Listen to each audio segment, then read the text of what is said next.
since I've seen you. How have you been?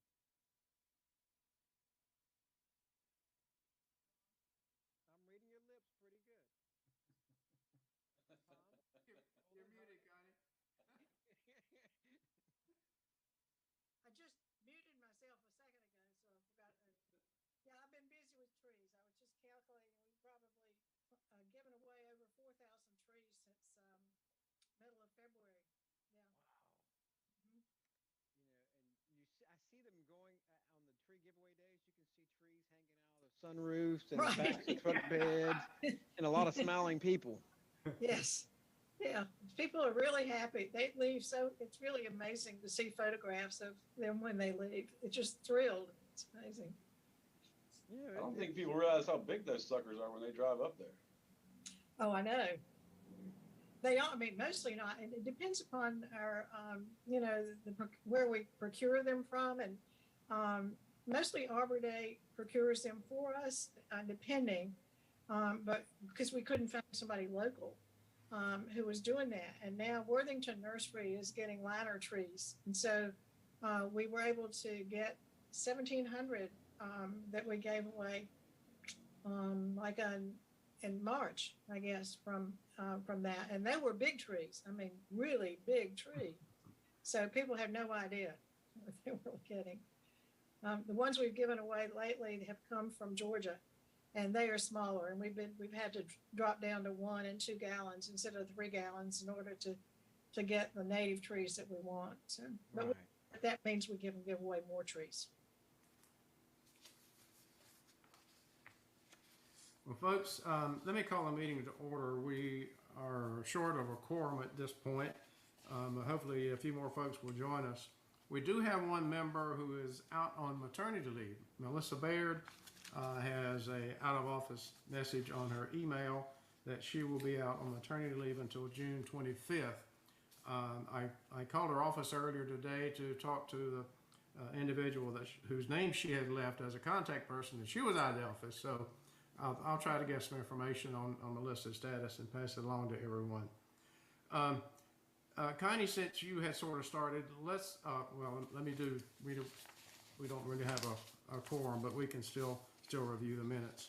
Hopefully the folks who are with us have read the minutes. Are there any suggestions for changes or additions to the minutes as Greg delivered them to us? If not, the minutes are approved. And hi, Alana, glad to have you with us. Connie, if you'll just go ahead and just give a briefing on what's going on with ACFT, and then we'll get back to Brian and Tom. Okay, well, I already started. Those were 3 tree distributions we had, one in February, one in March, and one in April. And I will point out 2 of those first 2 were at Legion Stadium, as we have been doing over the last few years. But we were asked by Arbor Day if we could coordinate a giveaway in Riegelwood. So the last one we did was actually in Riegelwood, which is in Columbus County. And we worked with the Extension Service there. And of course, the sponsor was, the fiscal sponsor was International Paper. And it was really gratifying. Those folks there, with all those trees around that they have growing for purposes of diapers and things that they make there in Riegelwood, they still really appreciated having trees given away to them. So that was a gratifying day, and we had thankfully, I'll point this out because it's one of those first times it's ever happened, but the folks at Riegelwood actually wrote a letter to Arbor Day to thank us and for our cooperation and how much they appreciated our being there to help them, because this was really unique to Columbus County. So it was a nice day. And there were, I will point out, Lloyd Singleton took his van up from New Hanover Extension and drove 8 of us up there to be able to do that. So that was really a fun day. We have another one already scheduled, actually not scheduled, but we know about, which as soon as I get the paperwork in, we'll be back in Wilmington next fall. So that's our first distribution in the fall. I don't know who the sponsor is and I don't know the date, but we know that that's on the way. The only other thing that I really would point out that we're in the middle of, is down here. We actually did a friend raiser, our first friend raiser at Wrightsville Beach Brewery. And thanks to the members of our tree commission here, Judd is on, I see the phone, and who's the Wrightsville Beach Brewery owner. And we appreciate him very much. And Joshua Shields donated a beautiful live oak tree. Monty Monteleone won that, which is very appropriate since Yes. trash program, and was thrilled to be able to get that. And Joshua brought a tree from Five Oaks Nursery that Will Middleton donated, and those were very popular raffle items. But we made around $2,700 off of the raffle that we did while we were there, and for a friend raiser, that was pretty good. And I thank the committee for doing that.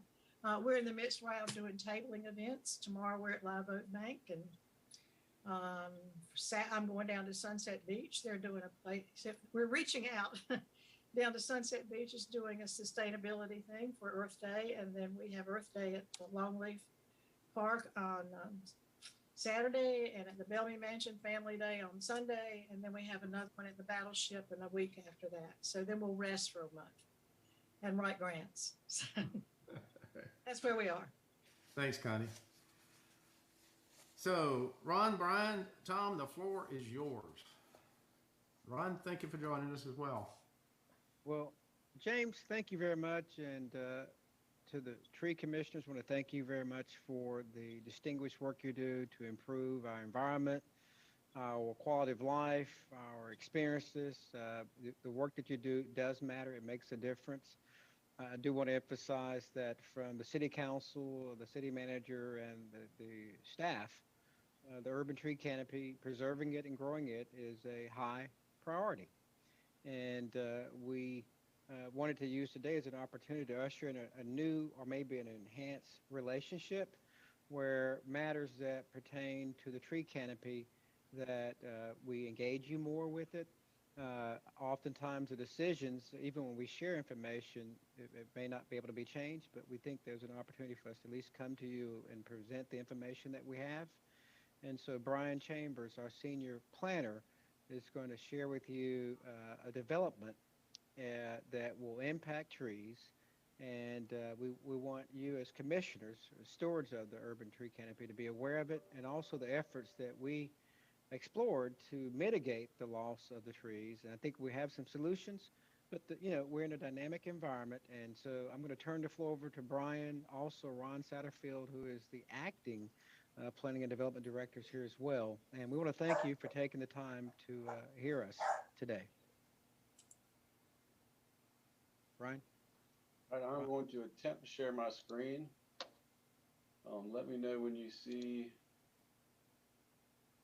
what Yeah, I'm we sharing. can see it now. You Yep. see your calendar right now. Okay, there we go. You got it. All right, so I assume, maybe I shouldn't assume, everyone's familiar with Barclay West, the corner of Independence and South 17th Street. It's been under construction for about a decade. It's a conditional district that City Council approved back in 2013. I can get this slide to move for me. 1 second. Folks may know it by the name of the Point at Barclay, across from the Cameron Art Museum, that development.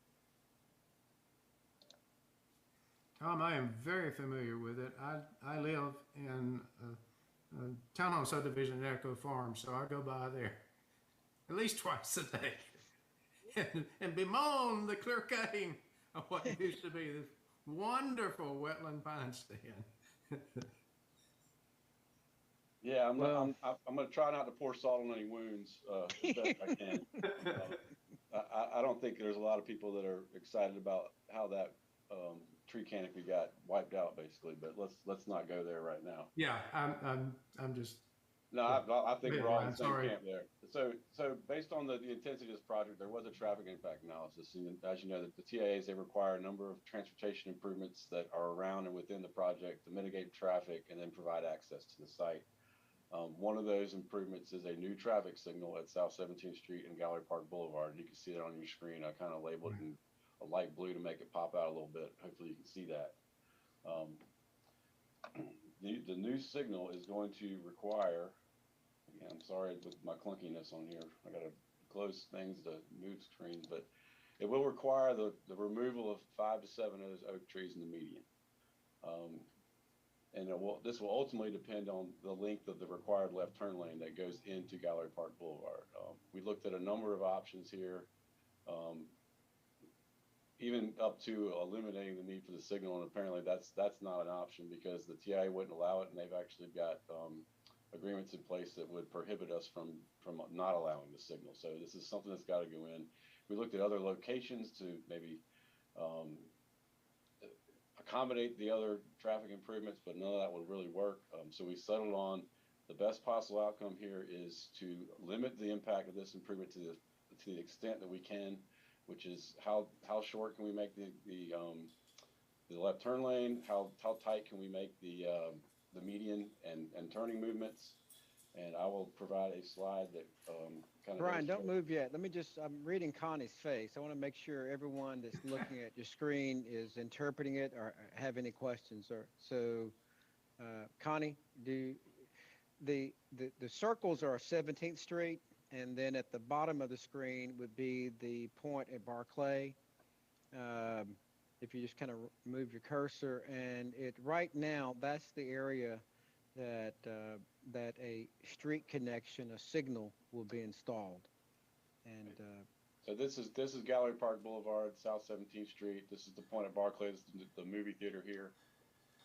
And then there would be a left turn lane on your, I guess your northbound approach on 17th Street. There'd be a left turn lane in to the Barclay development. And I have a slide that shows roughly what that improvement will look like. Again, be patient with me. I'm trying to get there. And that's what the roughly what the improvement will look like at that intersection. And I will say, when they first brought this to us, that they submitted plans to review the road improvements here, and they were actually proposing to take out 4 or 5 trees on the north side of the median break because of sight distance. But staff went out there and drove up in the median and looked around, and based on the curve and the speed and the width of the right of way, we don't see a need to take those trees out. So the good news is that it wasn't as bad as it was the first brought to us with the tree removal, but there is going to be some tree removal. And we are making efforts to relocate those trees to as close to where they are right now as possible, whether that be on the adjacent property or within the median, other parts of the median on 17th Street. I don't think it's been determined yet. And Tom can chime in if he has information I don't have. But we're making every attempt to take those trees and put them somewhere else where we're not just hacking them down. Right. So our intention is to transplant the trees that would be disturbed, as well as ensure that after they're transplanted, that there's a aftercare provided by a professional entity to ensure their survivability. And we'd like to. The Cameron Management Group has expressed a willingness to work with the city to allow the trees to be transplanted on the property closest to where they exist now, which would be most likely in their property. There are some topographical issues, utilities, and swales. So we do have some complications with where to transplant the trees. But I think that the message we want to convey is the commitment. The developer has by right, a legal right, to have the intersection. It could not be denied. That was determined through a court settlement. So that's important for everyone to know. And so the city's posture had been to explore alternatives that would not require the loss of trees, and one of which was to maybe route the traffic to George Anderson. However, when we looked at the improvements that would be required to use George Anderson, we would lose trees on other aspects of 17th Street as well as George Anderson, as well as we would be demolishing the pedestrian improvements that were recently installed at George Anderson and 17th Street. And then there's still no guarantee that at some point in time complaints about traffic congestion from individuals that live in that area, that a subsequent connection would not occur. And then the cost has been another implication. Tom, a couple of comments. The trees that are shown there in the green circles, the 2 on the south end are likely small enough to transplant and do well. But those large old ones, I have never been a fan of transplanting large trees. Um, it's it just I've just never seen any that really recover and do well. Um, Right, right. uh, One my, of the my preference would be, if there are some areas, around the shopping center, and there certainly are. There are many areas around the shopping center that are open and has room for trees. Is to have them plant a lot of smaller trees. But that's just my personal preference. okay, Brian, you've they have a tree plan, landscape plan that will require planting of trees. Is that correct? That is correct. I can appreciate the I- feedback, James.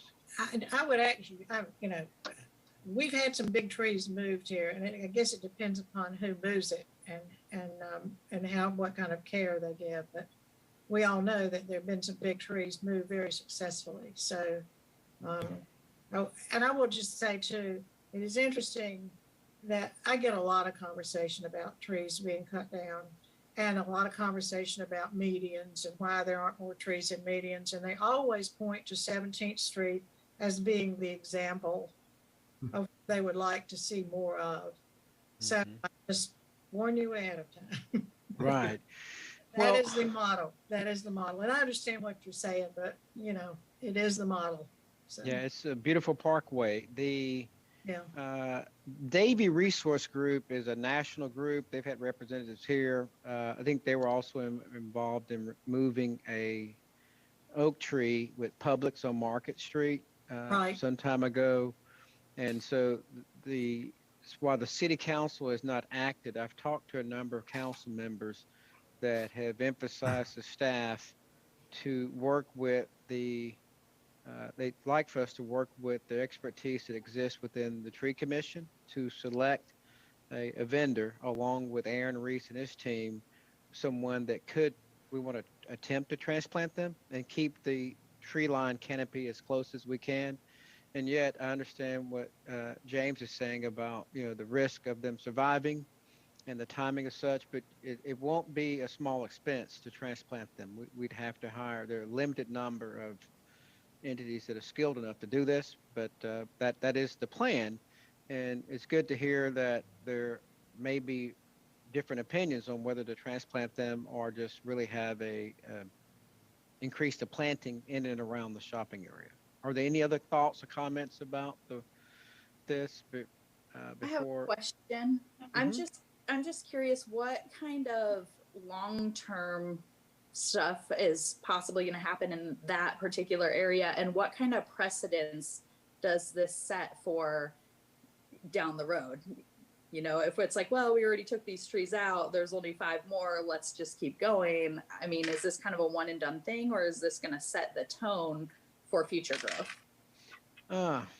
Well, I'll let Impossible the to planners speak to that. One of the differences is if there were to be a new plan submission, the city would have some flexibility. What's different about this, and Brian, you and Ron can elaborate on the details, there was a legal resolution of a difference of opinion or conflict, if you will, that entitled the developer to have this signal. Ordinarily, when you would come through and submit a plan, we could negotiate about traffic mitigation, but so they already have that entitlement, and their tenants are looking at it. There's very little that's undeveloped along that stretch, except for the section between George Anderson and St. Andrews, is maybe a small corner. But Brian, and then if you think about the section on the north side of 17th, you've got the city, facility out there. So I don't know where you could really develop along that stretch of the roadway that will cause loss of any other canopy. But Brian, Ron, what do you think? I mean, there will be development on the north side of Independence. It's what they're calling Barclay North.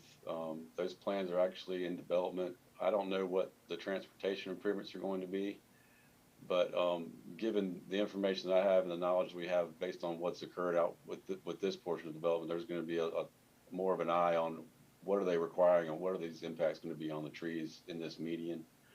I think if there was any way to go back in time, and sometimes the left hand isn't talking to the right hand when you got transportation improvements being reviewed by one agency, and then you've got planners looking at development of the on-site property. Sometimes they don't see. They just say, hey, what's going to be required for my project to go in? Oh yeah, well, I got to put a signal in here in 10 years. And that was the level of thought that went into it. I think we've learned a lot since then. I think we've learned a lot since this project has gone in, and we're going to have a much keener eye on as the future undeveloped land around here goes forward and develop. And if there's an opportunity to not make a curb cut and not make an impact, we need to explore our options to do that. Yeah. But Brian, that development, that track we're talking about really is on the southwest corner of Independence and 17th. Big track Right. there that's undeveloped. But on Yeah. 17th Street itself, we don't envision really, there's limited development between Independence and College on 17th. Right. They have some frontage on 17th Street on that, I guess would be the northwest corner there, across the street from Independence of this. But you're right. There's limited areas left that are actually undeveloped. But That's a large track. That's a very large track on that northwest. Yes, Yeah. it is. It goes down Independence and then goes west. I've lived here for 40 some years and I've watched it, so I know that's really probably the largest track left. yeah. Well, It and is. I don't think it's just that area, I mean, if we set a precedence like this and it's like, oh, think first or develop first, think later, that's my only concern. So not just that area, but doing these kind of projects, is the city always going to be on the hook for, oh no, we didn't think this through, and so now we got to try to figure out these trees. That's all I'm saying. And I hear what you're saying with trying to think through some of these things a little better, but obviously it's 2020 after the fact, right? Well, Lana, that's a good observation. And as Brian said, if you think, Brian, this development of some of the master plan dates back to 2013, 2012.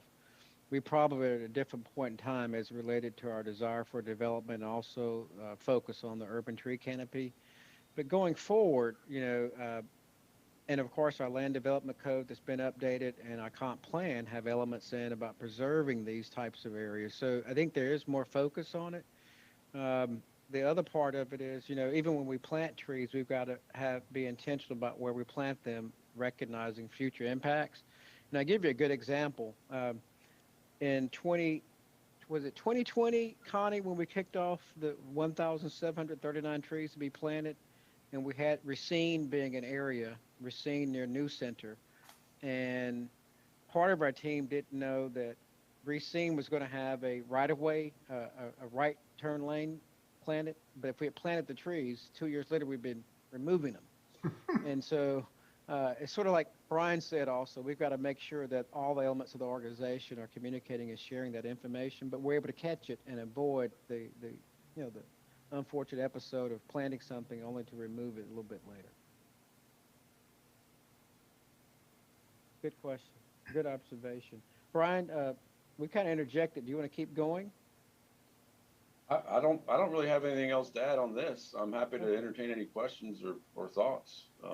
Brian, I've got one more suggestion. If the Cameron management folks are willing to foot the bill for mitigating these losses, there are a number of dead trees on the Independence median in that same area that they could replace. There's a whole section there where all the trees that were planted a couple years ago have died, and I really haven't tried to investigate why, but they could certainly be replaced. Okay.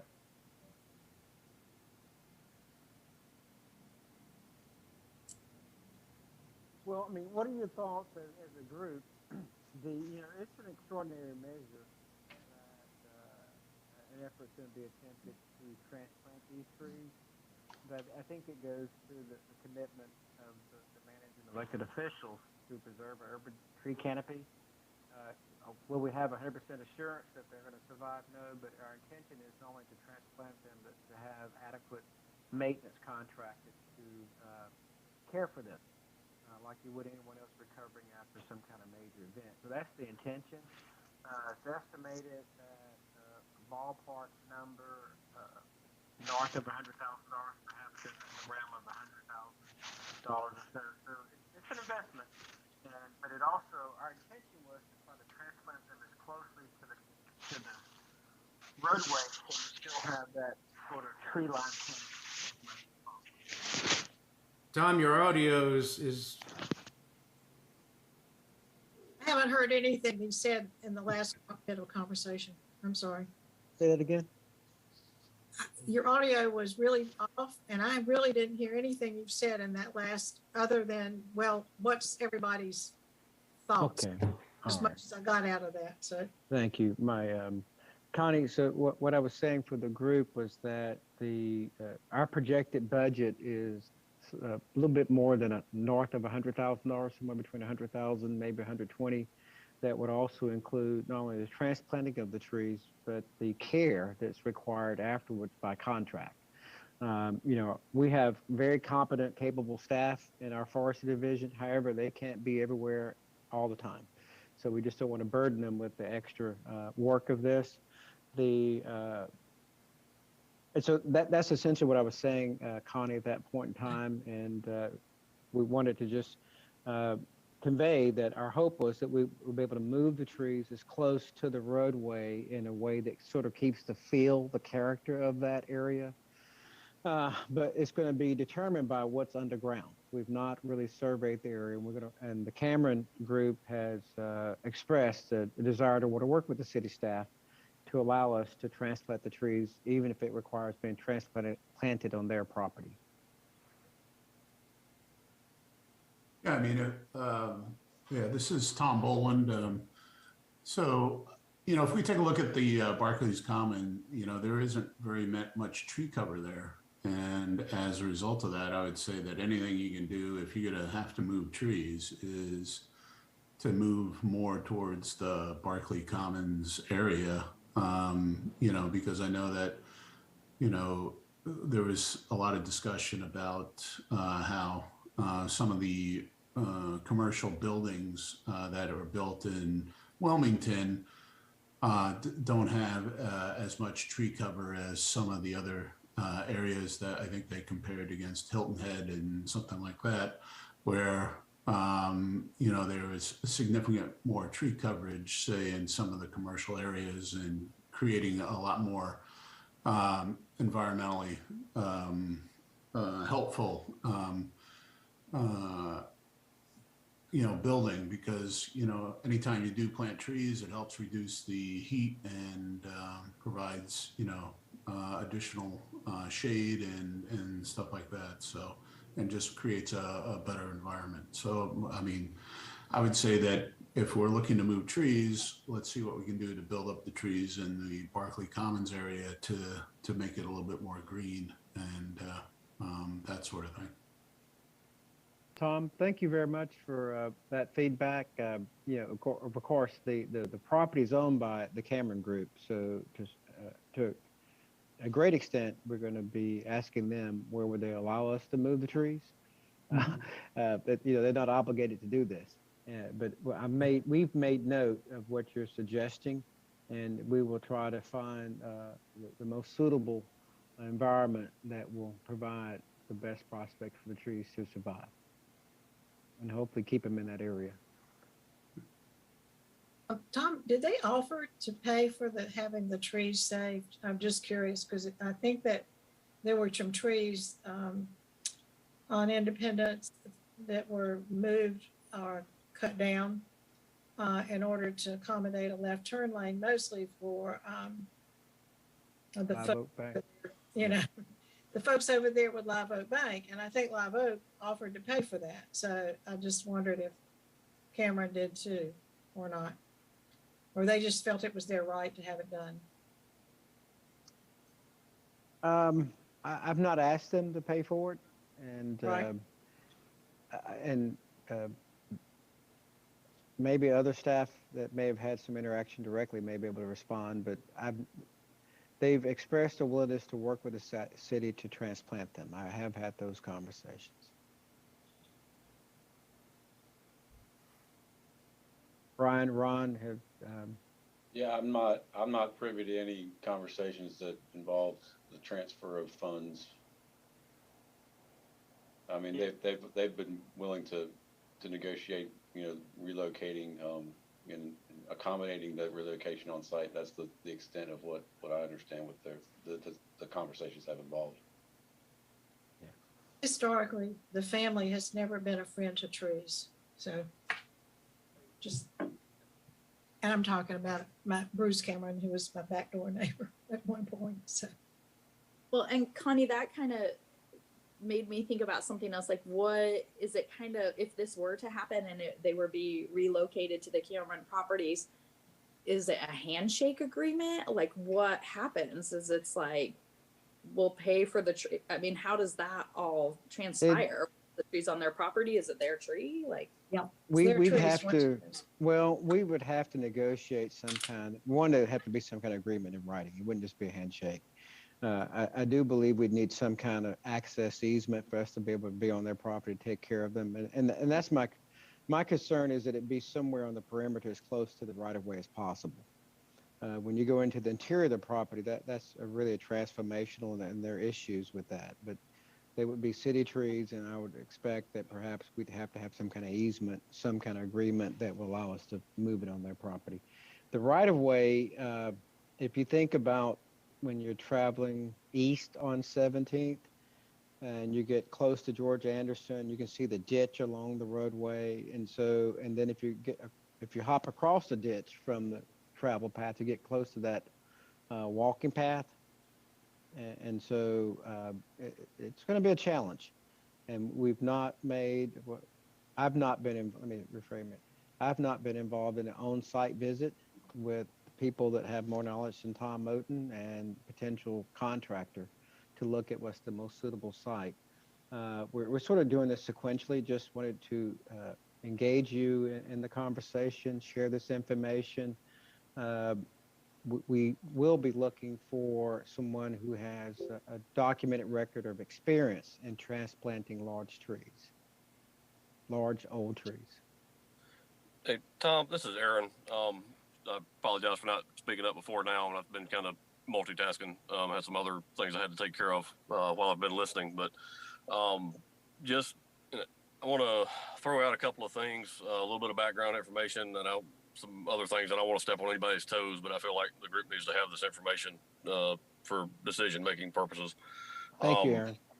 The trees that we're looking at transplanting,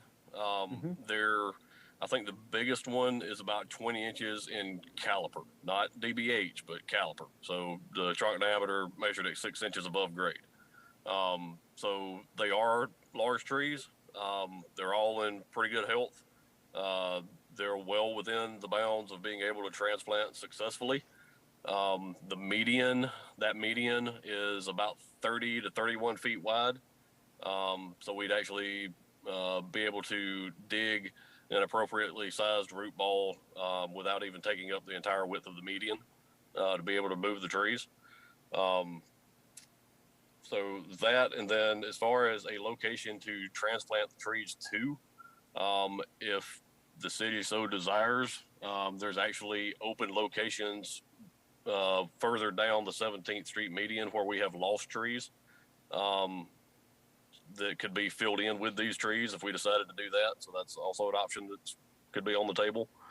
So just wanted that information to be out there so it may fill in some gaps or help explain a little bit better.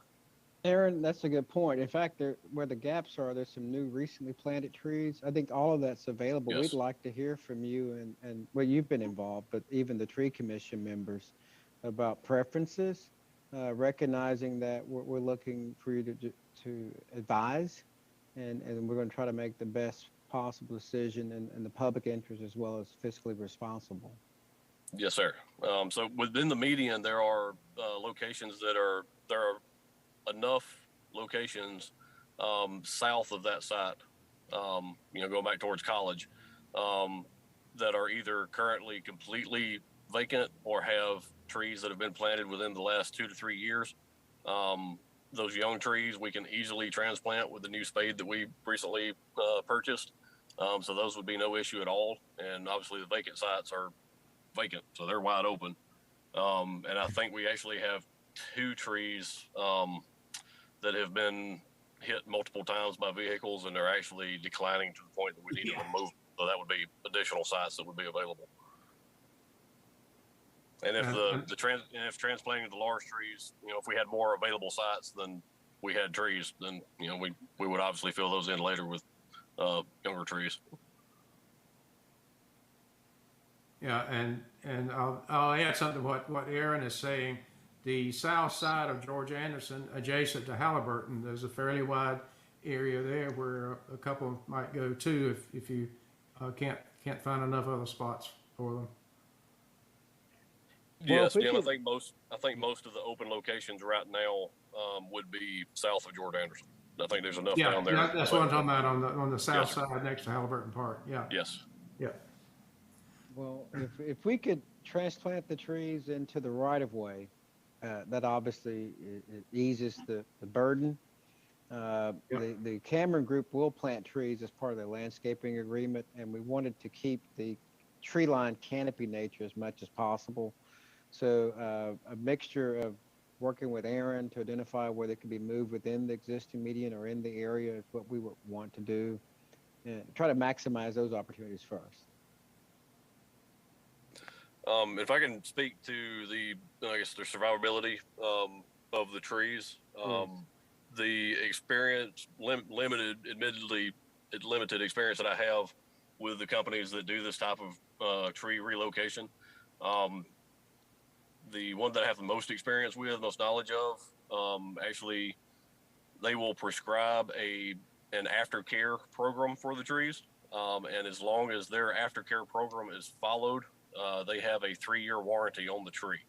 So as long as the program is being followed for aftercare, if the trees die within 3 years of being transplanted, I believe their warranty states that they will replace with the same number of caliper inches in as big of trees as feasibly. I guess the largest caliper that is feasible to get to the site, but they will replace the total number of caliper inches if they do die. Okay. Well, Aaron, So we're going to rely on you to do this work. So you're the tip of the spear on this. Yeah, yeah. This is not the. We've been looking at this. I think we first started looking at these trees about 2 years ago, 2.5 years ago. So there's been quite a bit going on in the background prior to this.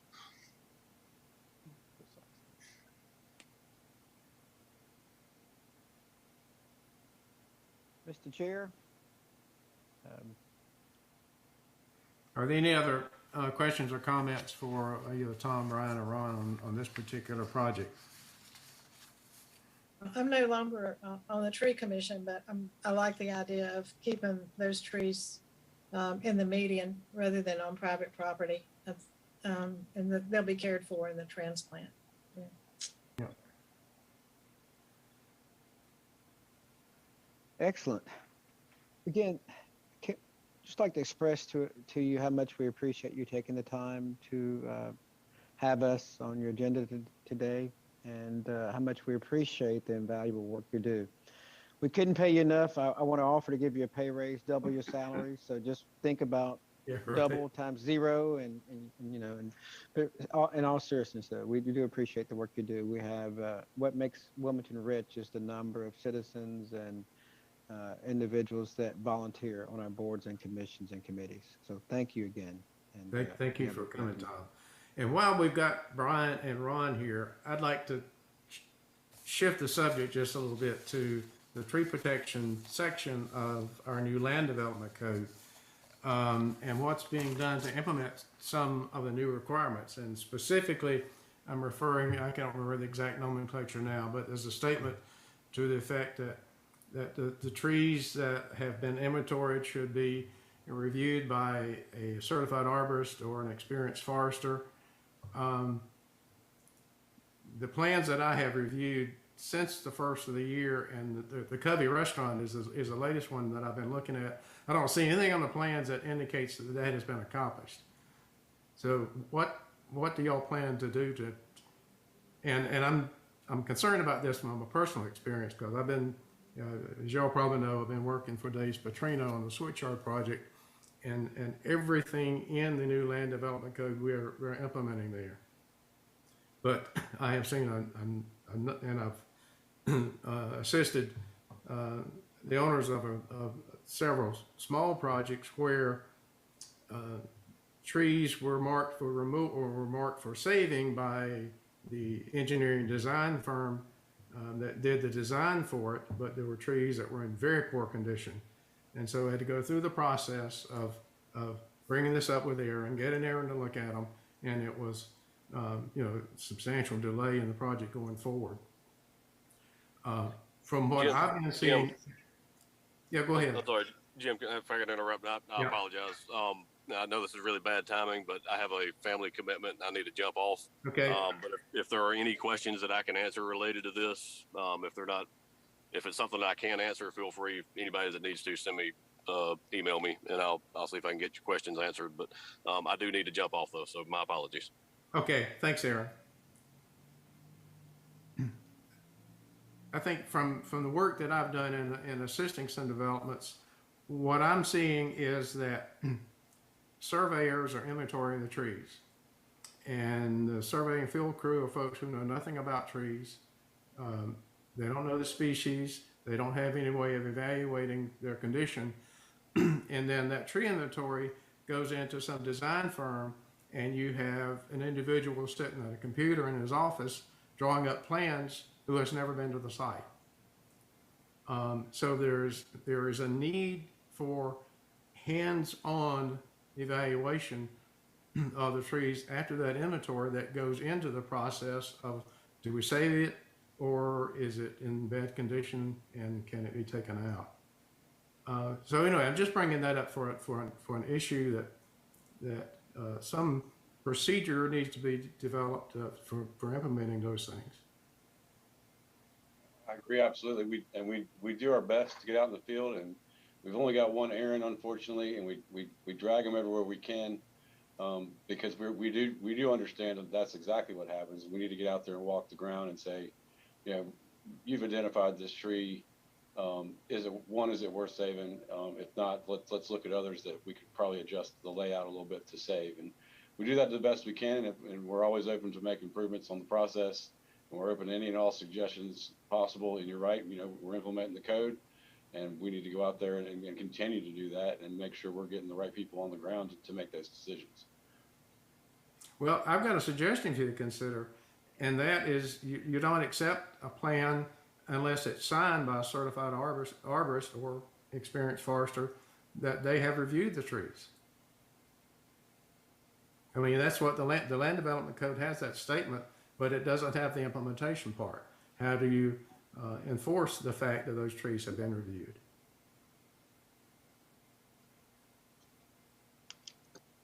And another suggestion, I quite realize that Aaron is overworked. He just does not have enough time to do all that's on his plate.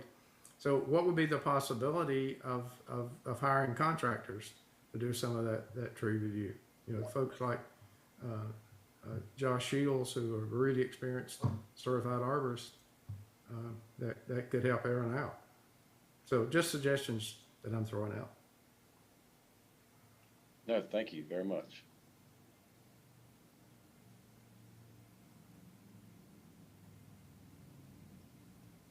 Mr. Chair, I tell you what, thank you very much. We came here to share information, and you've given us some nuggets to take back with us. Really appreciate that.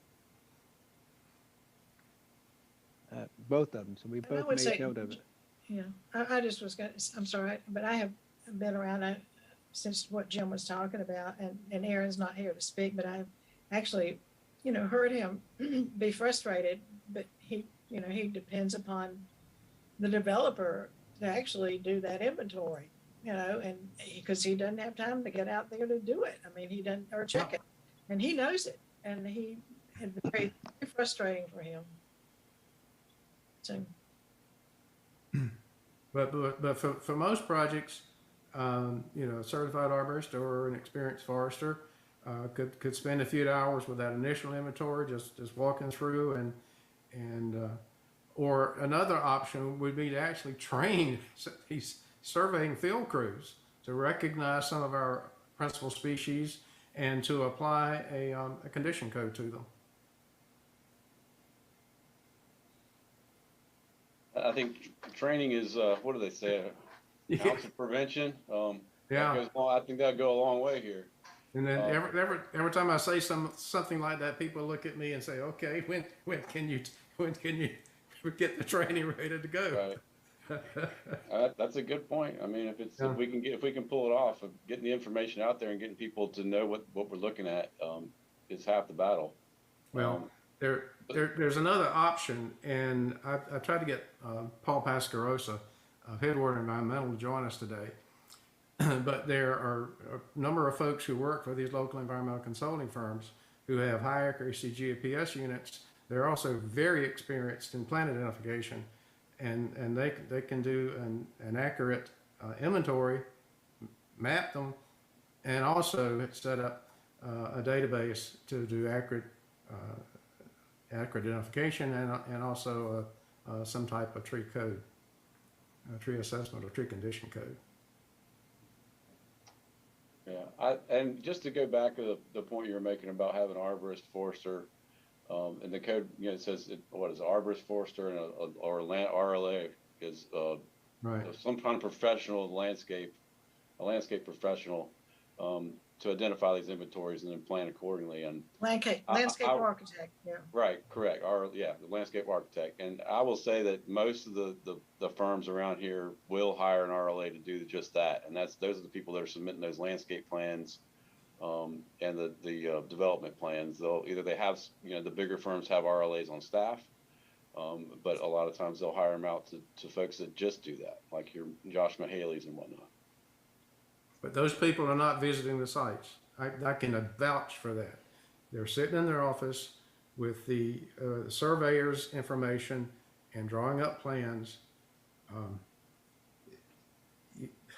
I agree with you. You can see my frustration. No, I know. I'm I'm 100% on board with what you're saying. And if anything we can do to improve that situation and the process, we are all ears. And we will do everything we can. I mean, I think we all agree that it's important and to get boots on the ground to see what's actually on site. Sounds like money. Sounds like money to me. So. Yeah.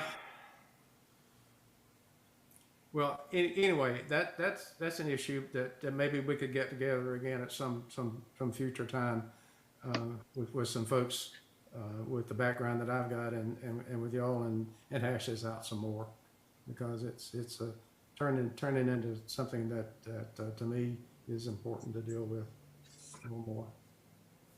Absolutely. I'll make myself personally available anytime you want to talk about it. Okay, great. Thanks, Brian. Yep. Any other input for Ron and Brian and Tom? Well, thank you so much for joining us. Go ahead, Connie. Yeah, I just wanted to say I was on a webinar this morning on tree preservation for North Carolina communities. And the arborist that actually was leading that is Keith O'Haron, Herrin, O'Haron. He is in Union County, which is really he works with 10 different municipalities in the metro Charlotte area. It was really quite interesting because it's very similar. We're coastal, different kinds of issues, but very similar, working with developers who don't want to hear about inventories. They've gone to even saying, well, preserve canopy, if you preserve 35% of the canopy there or something like that, just in order to work with these developers.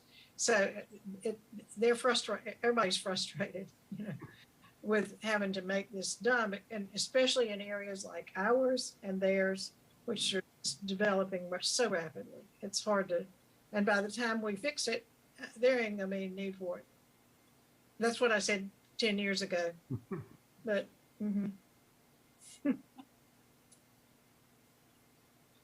so anyhow, I mentioned that he's a good resource. We've got a lot of YouTube stuff on too. Well, thank you again. I'm going to sign off and as Brian said, we appreciate the comments and feedback about the LDC, and we'll follow up and keep you, through Aaron and the staff, Craig, keep you abreast of the, Craig, if you'll make note, appreciate you keeping the LTC abreast of the progress on 17th Street with the Barclay Common. Great. Really do appreciate it, Tom. Thanks for joining us. Thank you. Take care now. Bye-bye.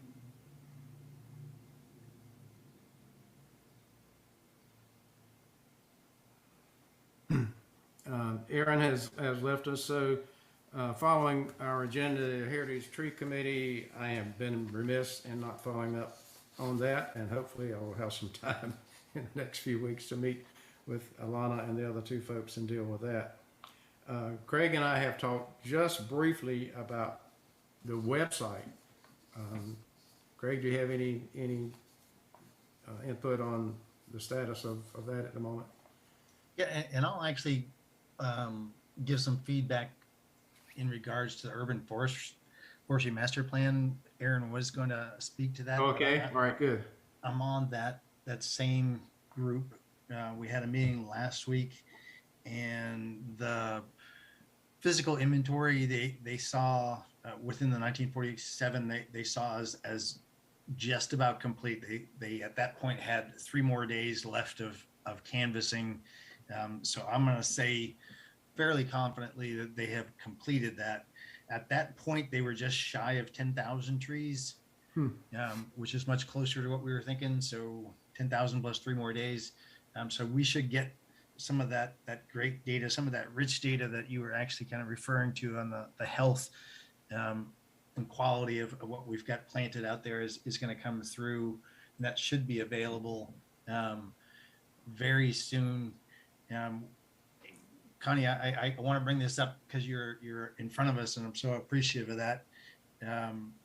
Just before the meeting, Jim and I got a email from the person with the Urban Forest Mastery Plan. Her name is Sarah Burrows, who works for Sage Marketing, I guess Sage Marketing here in town, and they are trying to coordinate an opportunity for the Alliance, Wilmington Tree Commission, and also Historic Wilmington as a group, the 3 of us, to be involved in talking about.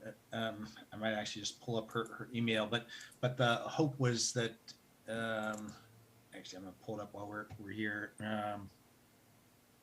It's like for most of the time to be dedicated to input. Let's see. We're hoping we could participate in your already scheduled commission meeting on May 18th, have the 3 groups there, be an opportunity for us to get on your agenda, discuss our findings so far to date, and to hear ideas regarding Wilmington's urban forest. So they're hoping that on the 18th that we could, try to have a meeting with the 3 of us and have all our thoughts kind of shared. I don't know if that's something you want to bring to your committee, but it's something that I'm hoping that we can, facilitate. We could have a separate meeting, but we can also just have it part of our meeting that's already scheduled for the Arboretum there. Yeah, kind of what I'm thinking about was I've just sent an invitation to you and Travis, inviting the boards of directors of the 2 organizations to join the Tree Commission at that meeting. So we have all of us sort of who are really interested in this together at one time.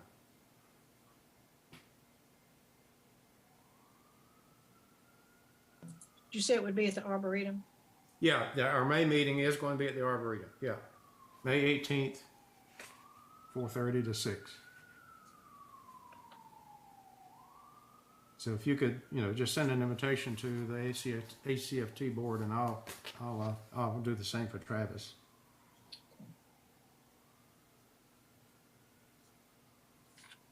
Okay. Okay, well, if that sounds like that'll work. That'll probably be kind of the bulk of our meeting, I would think, to get those thoughts out. And I also think that what we were just talking about is also good conversation. I don't mean to beat a dead horse, but part of the goal of this urban forest master plan is looking at what isn't working in what we need. And, I keep hearing it. Maybe it needs to be heard a different way. There needs to be another arborist. I've said that. You've said that. Maybe 3 more. Certainly at least 1 more. Yeah. It's not a bad idea to actually shoot for 2 and see what you get. But yeah, I mean, I had thought about bringing up as we were discussing it. I was like, everyone has heard that, and maybe it's better to be in that meeting. But you guys had actually asked me about the website. If you have a chance to look at it, I have done some work on it. Some of it is just around making it a little bit more organized. I added some resources on for tree care, made sure that records of our meetings are on there, our minutes are on there, agenda, so forth.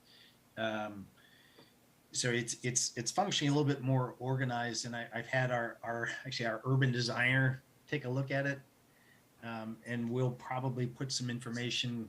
I definitely think we can make it more visually interesting. And as we move forward with the urban forest master plan, pardon me to go back and forth, there's a need, to get input. So I'm going to use that opportunity with our communications department to see if we can't get it to be more visible. So as they're doing their survey, we can drive them, to these places of education, the Alliance page, to the Wilmington Tree. Those are good places for people not only to have their thoughts heard, but to go, oh, these are places I can be active. Right. So we might also take advantage of that. Okay. I would like to mention to you, and as an aside, but Kevin Blair is an arborist, and I think he's being underutilized. Yeah. Advising tree stuff. So, there's a arborist right there. If you just kind of put somebody else in what he's doing, we'll have 2. This kind of thing. So it's actually a good point. He's very well educated, knows about trees. The crew has been very outspoken about how much they enjoy working with him, the tree crew. So he gets on well with staff as well, which I think would be very helpful, because I think I realize money and hiring and those vacancies is an issue, but there's also retention. And when you don't get along with your people, you lose them, especially paid well. Yeah.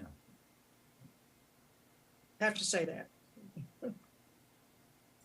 Okay, the last item on the official agenda, you see WTC strategic planning and goal setting.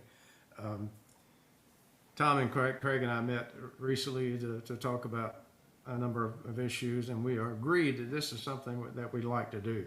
And the question I want to raise with y'all is, do we plan this just for one of our normal meeting times, or should we plan to do this at some different time, hold a special meeting?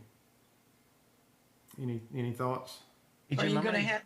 give more context to it before we do that? The idea, and Connie's definitely a person, because she's looking at the same thing with the Alliance. We've got a change. Yeah.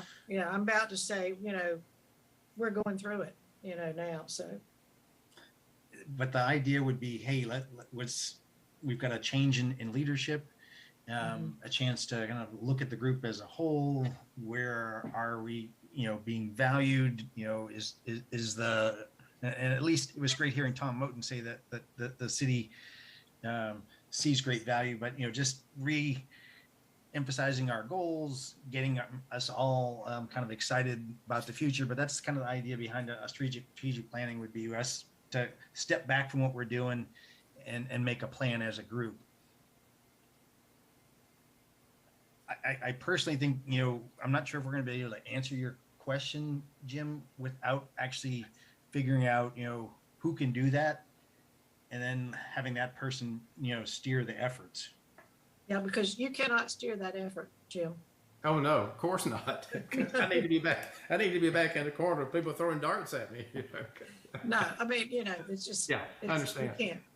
Yeah, we need someone. I would love to have someone with some tree knowledge, but have them, be independent of the group. I think they'll do a better job of helping us, facilitate and maybe asking some tough questions. And I did, Jim, I asked internally, and I did not get a reply. So I will, revisit that. I don't know if you had any luck in your effort. I did not. I mean, community services sort of helped. I mean, they asked internally because when we actually had the strategic planning session that spun off what became Alliance for Cape Fear Trees, that was an internal facilitator, someone from the city who actually did that, who's probably no longer there. And I can't tell you without looking back, way back, who it was. But as far as we could tell, there is no one in the city now who actually does that. There could be, but you may have better luck than they did, in hunting somebody down. Is Well, the concern of having somebody from our group is just being biased? I mean, or why would we need to find somebody else, I guess? It's somebody who's neutral. It's neutral. Someone who's, might there be someone at UNCW that we could ask? Well, that's what I was kind of wondering. I mean, because we do some of this stuff with, strategic planning and Yep. workshops to do that. And I mean, I'm not necessarily volunteering to facilitate. I'm just trying to grasp like what type of person what do we need out of them? Is it simply just being neutral, or is, Well, I think it's important to have someone outside the organization who doesn't have an axe to grind and who can really push those of us within the organization to deal with questions and what we feel is the direction the organization should be going. And a good facilitators are hard to find. I mean, someone who really knows how to pull the information out of the people in the room. Keno does that, but you may know, Elena, Keno does that at the university, but they have been, because of COVID and some staff changes and shortages, that they have pulled back on their ability to help as much. But I do have a list of people they recommended, but also they cost money, and so we thought we would. The way we're starting is talking to Camilla first, not a facilitator, but to sort of give some perspective on the growth of a successful nonprofit organization and what it takes and what she believes is important for us at this stage. And then we would see, I think, at this next, that's just a way to get started. And then we'll see if we want to invest in someone that we would pay to be able to, who is a professional facilitator, who would be able to come and walk us through a couple of sessions or something like that to get a future, sort of a plan in place for the future. Yeah, because I mean, I would be reluctant to support spending money on something because I definitely have felt this way since I've been on the commission. Like, I want to help, but I don't know what the heck we're doing half the time, or 95% of the time. So, but I'm here. But I mean, some of that, I'm also on the library planning board for the university, and some of it is we just do focus group kind of thing, and we have we decide ahead of time, okay, we're going to do a SWOT analysis today, and we all get sticky notes, and we literally just sit down and that's part of it. That's part of it. Okay. It's part of it, but it's more than just, okay, how do we fix what's going on right now? It's really looking ahead much further. Got it. How do we, and especially with a nonprofit like ours, but not necessarily with the commission, it's like money, staff, how we're going to, who are the kind of people we want to have involved to be able to do this? How do we convince them to be involved with us and those kind of things? Yeah. And you don't think we can? You don't think? See, I'm kind of caught up because I'm like, well, we should be facilitating this. I mean, my colleagues and I, we do this stuff. We have a nonprofit management major in our department. I mean, we have this strategic stuff. Right. I'm just, and I get where you're coming from, Connie. I'm not trying to be a thorn in the side. To me, even bringing in a professional seems so silly because I think there are lots of things that we could iron out, without having a whole nother party involved. That's, maybe just not yet. Maybe I'm just reluctant to have another person and to wonder who that is. Everybody lives in Wilmington. If they're here, aren't they all going to have a stake in the, I don't know. Now I'm just talking. I'm sorry. It's been a long semester. So, I mean, one of the things, I'm an associate supervisor for the New Hanover County Soil and Water District. And we just went through our strategic planning for the district. And we utilized a planner, which I put on the chat page here. And you know what it did, it helped get us grounded. It helped, you know, focus on things, and it also, you know, gave us a little different perspective. Yeah. Because you know, we're in the weeds all the time, and this person's outside the weeds and saying, hey, have you thought about this, or have you, you know, re-looked at that? So, you know, I think and he did charge to do it. I don't know how much it was, but you know, he's had he was previously had been involved with the New Hanover Soil and Water District. So you know, he did have a little bit of knowledge, but yet at the same time, he was very, very good at you know, taking us through it and, you know, letting us hash out things, but then also bringing us back to where we needed to be, and then also summarizing things and then putting them in a good summary form. So A qualitative researcher almost. yeah, correct. Nope. Sorry, I just, you know, my one thing that I have to lend to this group, I'm trying to, but Yeah. I hear you. I hear you. I'm just being. It's really somebody who's familiar with, Yeah. you know, the kinds of city government. Yep. Really probably what the tree commission would look for. We're looking for somebody with nonprofit background, and particularly be nice if you have environmental, Mm-hmm. you know, something that's related to that. So they have that kind of background, not necessarily just culinary arts or something, you know. We have a nonprofit and conservation management major in our tourism department. But that's what I'm trying to say. Are you just looking for somebody that does qualitative research that can help with, I mean, we teach students how to do strategic plans. Right. Is that, Sure. but you don't want, I've been through, in my life, I have been through, I cannot tell you how many I know that Jim had too. We all, Oh, absolutely. you know, Yeah. and But as you much as I still- hate them, as much as I hate them, I'm with Tom. To some degree, they do work. They don't have to be long and drawn out, but there needs to be that opportunity. okay. Yeah, and you know, the thing that you know, Jim and Craig and I talked about is, you know, what we also want to do is you know, get everybody aligned and buy in and say, okay, That's it. here is our top 3 things we want to do this year, or here is our, you know, 1-year plan, 3-year plan. Here's our 5-year plan, and then try to set goals and try to meet those goals. So, and that's what, and you probably know all about this, but you know, I hear you. The process is useful. Yes. It can be. Yeah, I mean, it is. I think you probably hit the nail on the head. It's a process. I look at it as bringing people together and making the commitment. Yes. Of just floating out there with, well, you know, I'm pitching in, you know, kind of thing. So understand that there is more than just pitching in, so to speak. Yeah. Yeah. Yeah, you know, try to get them to have skin in the game, so to speak. Right. So So it sounds like a conversation we definitely need another meeting for. That's for sure. Yes.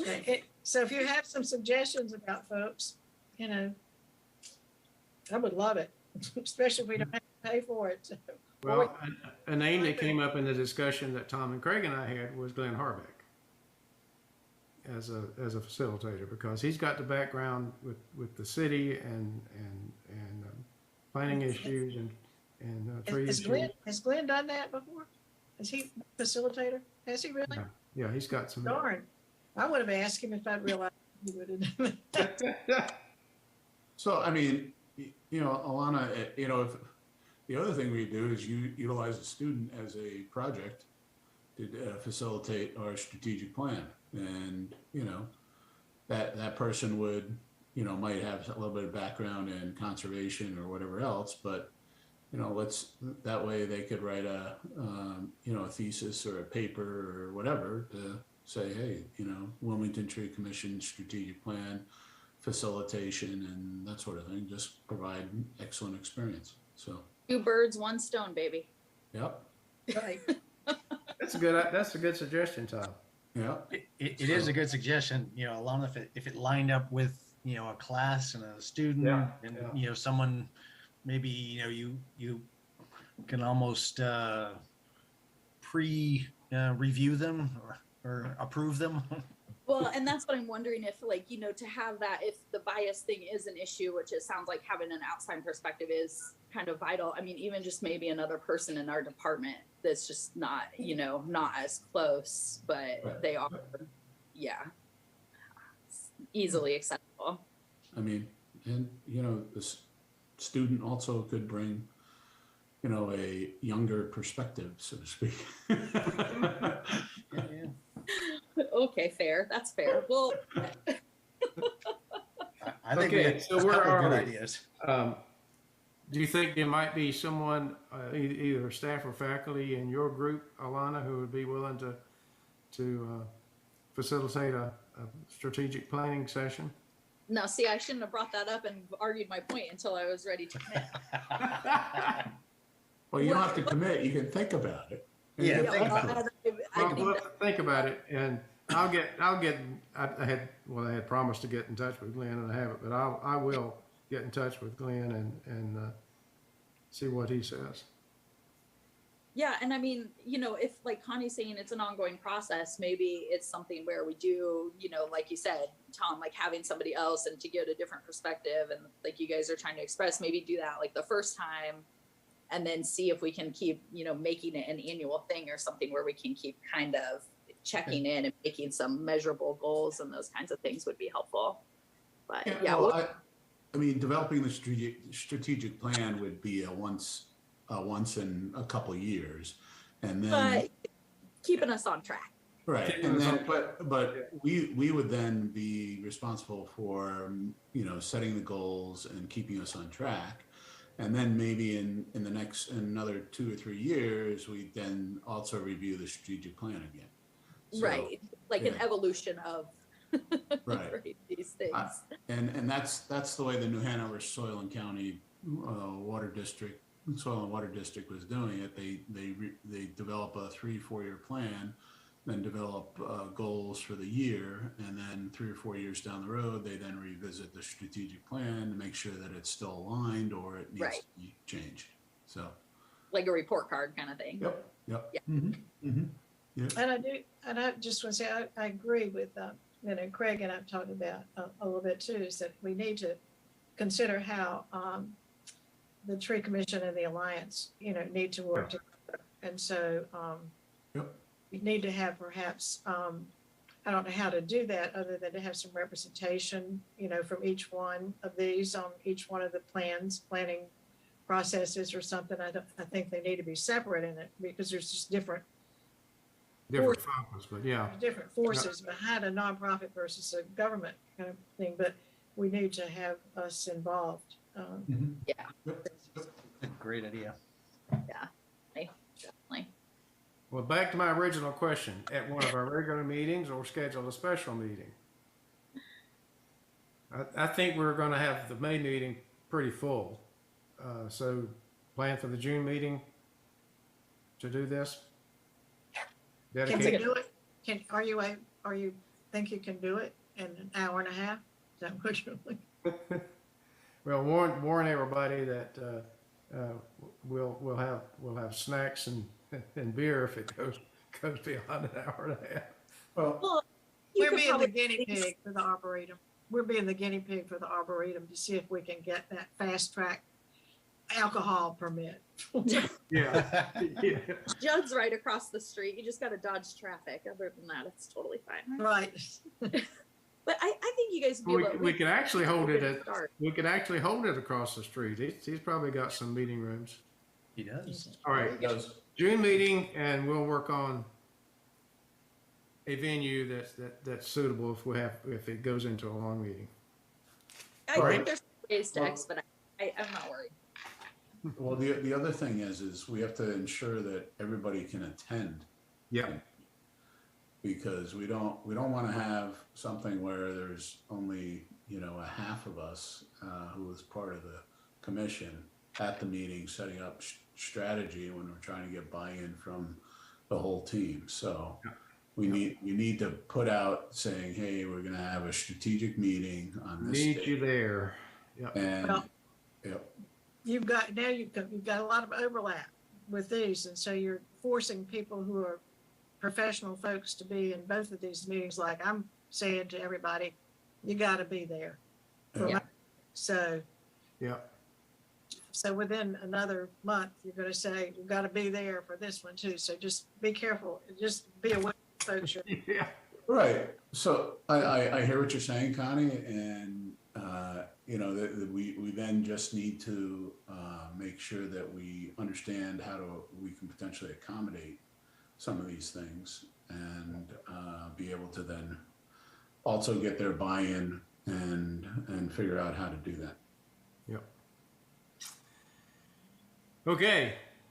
Any other input? Any other new business? Any other new ideas? If not, the meeting is adjourned until May the 18th. The Arboretum In person. in person. Great. So on the meeting minutes, I did find a spelling error. Sorry. Hey, Tom, can you send it to me? I put it in chat. I'm sorry. Chat. It said there's a misspelling in the meeting. It's under Jim Gregory's items. It should say pass along, not pass long. Oh, I'm sorry. I didn't get context on that. Yeah, Got it. yeah. It says Jim will pass along something to somebody instead of saying pass along. The corrections that we're trying to make sometimes can be hilarious. Yep. Yeah. So Just funny. other than that, it was fine. Okay. Thanks, Everyone Tom. have a good evening. Yep. Have a good evening. Thank you guys. Thank you. Tom and Craig.